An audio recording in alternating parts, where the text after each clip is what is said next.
ഇവിടുത്തെ കല്യാണങ്ങളൊക്കെ തന്നെ രാത്രിയാണ് നടക്കാറ്. അതായത് രാത്രി മൊത്തത്തിൽ കല്യാണമാണ്, പകല് വെളുക്കോളം 9 മണിയോട് കൂടിയിട്ട് പിന്നെ രാവിലെ ഇത് അവസാനിക്കുള്ളൂ.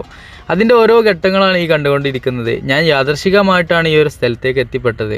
ഞാൻ ഈ ഒരു അമ്പലത്തിൻ്റെ തൊട്ടടുത്തായിട്ട്, ഇതൊരു അമ്പലത്തിലാണ് ഈ ഒരു കല്യാണം നടന്നുകൊണ്ടിരിക്കുന്നത്. ആ കാണുന്ന ഏരിയയിലെല്ലാം തന്നെ ആളുകൾ ഇരിക്കുന്നുണ്ട്. അതിൻ്റെ അപ്പുറത്തായിട്ടാണ് ക്ഷേത്രം വരുന്നത്. ഈ പന്തൽ ഇവിടെ പുതുതായിട്ടാണ് കാണുന്നത്. അപ്പോൾ ഞാൻ ആദ്യം വിചാരിച്ചു ഇതൊരു അമ്പലത്തിൻ്റെ ഉത്സവത്തിൻ്റെ ഭാഗമായിട്ടായിരിക്കാമെന്ന്. അങ്ങനെ ഞാൻ ആദ്യം ഈ ഒരു പന്തലിലേക്ക് ചെന്ന് ഭക്ഷണമൊക്കെ കഴിച്ചതിന് ശേഷം മുന്നിലേക്ക് ഇങ്ങനെ നോക്കുമ്പോഴാണ് ഇതൊരു കല്യാണമാണ് എന്നുള്ളത് മനസ്സിലാക്കാൻ സാധിച്ചത്. ഈ ഒരു അമ്പലത്തിൻ്റെ ചുറ്റുപാടിലൊക്കെ ആയിട്ടാണ് ഞാൻ ഡെയിലി പാർക്കിംഗ് കാര്യങ്ങളൊക്കെ ചെയ്യാറ്. കാരണം ഇതിൻ്റെ തൊട്ടടുത്തായിട്ട് ഒരു പുളിമരങ്ങളും കാര്യങ്ങളൊക്കെ ആയിട്ടുള്ള നല്ലൊരു കുളിർമയേകുന്ന ഒരു സ്ഥലമാണ്. പിന്നീട് ഇവിടെ കുളിക്കാനും മറ്റുള്ളതിനൊക്കെ സംവിധാനങ്ങളുള്ളത് കൊണ്ട് തന്നെ ഞാൻ ഡെയിലി വൈകിട്ട് ഇവിടെ വന്ന് പാർക്കിംഗ് ചെയ്യും. പിറ്റത്തെ ദിവസം രാവിലെ എടുത്ത് പോകും. ഇനി പോകാത്ത ദിവസങ്ങളിൽ ഇവിടെ തന്നെ സ്റ്റേ ചെയ്യും. ഇങ്ങനെയൊക്കെയുള്ള കാര്യങ്ങളാണ് കുറച്ച് ദിവസങ്ങളായിട്ട് നടന്നുകൊണ്ടിരിക്കുന്നത്. അപ്പം ഞാൻ ഇന്നേ ദിവസം ഇവിടെ വന്നപ്പോൾ ഒരു യാദൃശ്ചികമായിട്ടൊരു പന്തൽ കണ്ടപ്പോൾ ഇവിടെ ഉത്സവമാണ് എന്ന് കരുതിയിട്ടാണ് ആദ്യം ഫുഡ് കഴിക്കുന്ന ആ ഒരു ഏരിയയിലേക്ക് ചെന്ന് ഫുഡെല്ലാം കഴിച്ചത്. നല്ല വിശപ്പുണ്ടായിരുന്നു. കാരണം ഞാൻ ടൗണിലേക്ക് എത്തിയതും ഒരു 12 മണിയോട് അടുത്തിട്ടുണ്ട്. അപ്പോൾ എല്ലാ കടകളും ക്ലോസ് ആയിട്ടുണ്ട്. ഇവിടുത്തെ ഒരു പ്രത്യേകതയാണ് 9 മണി 10 മണി കഴിഞ്ഞാൽ പിന്നീട് കടകളൊന്നും തന്നെ ഉണ്ടാവില്ല. പോലീസുകാർ അലാറം ഇട്ട് വരുന്നത് കണ്ടു കഴിഞ്ഞാൽ തന്നെ ഇവർ ലൈറ്റ് കാര്യങ്ങളൊക്കെ കിടത്തിയിട്ട് അത് ക്ലോസ് ആക്കുന്ന ഒരു സമീപനം. നൈറ്റ് ലൈഫ് ഇവിടെ ഇല്ല എന്നുള്ളതാണ്.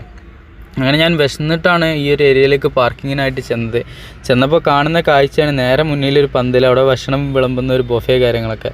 പെട്ടെന്ന് കയറി ഭക്ഷണം മേടിച്ച് കഴിച്ച് പിന്നീടാണ് ഞാൻ മുന്നിലേക്ക് നോക്കിയപ്പോൾ ഈ ഒരു പന്തൽ കാണുന്നതും ഒരു കല്യാണമാണ് എന്നുള്ളത് മനസ്സിലാക്കാനും സാധിച്ചത്. ഇവിടുത്തെ ഈ ഒരു സിസ്റ്റത്തിൻ്റെ ഇത് മനസ്സിലാക്കാൻ സാധിച്ചത്, അതായത് 10 മണിയോട് കൂടിയിട്ട് അടക്കുന്ന ഈ ഒരു സിസ്റ്റം ഉണ്ടല്ലോ, പൊതുവേ ആന്ധ്രാപ്രദേശിലുള്ളൊരു സിസ്റ്റമാണ്. എനിക്ക് മനസ്സിലാക്കാൻ സാധിച്ചത് കർഷക സമിതിയുടെ നാടായതുകൊണ്ട് ഇവിടെ അത് നടപ്പിലാക്കുന്നതായിരിക്കാം. കാരണം മോർണിംഗിൽ ഈ ആളുകളെല്ലാം തന്നെ വർക്കിന് വരണം എന്നുണ്ടെങ്കിൽ 10 മണിയോട് കൂടിയിട്ട് ഇതെല്ലാം തന്നെ ക്ലോസ് ആയാലേ, അല്ലെങ്കിൽ ഒരു നൈറ്റ് ലൈഫ് അല്ലെങ്കിൽ ടൗൺ എല്ലാം തന്നെ ബന്ധായി കഴിഞ്ഞാലല്ലേ പിറ്റത്തെ ദിവസം രാവിലെ ഇവരെല്ലാം തന്നെ പണിക്ക് വരുള്ളൂ എല്ലാ ആളുകളും. അതുകൊണ്ടായിരിക്കാം ഇങ്ങനൊരു സിസ്റ്റം ഇവിടെ പൊതുവേ ഉള്ളത് എന്ന് എനിക്ക് മനസ്സിലാക്കാൻ സാധിച്ചു. അങ്ങനെ നമ്മൾ ഈ ഒരു പന്തലിലേക്ക് നോക്കുമ്പോൾ ഇതുപോലത്തെ ഓരോ ഘട്ടമായിട്ടുള്ള പരിപാടികൾ കാര്യങ്ങളൊക്കെ തന്നെ കാണാൻ സാധിക്കുന്നുണ്ട്.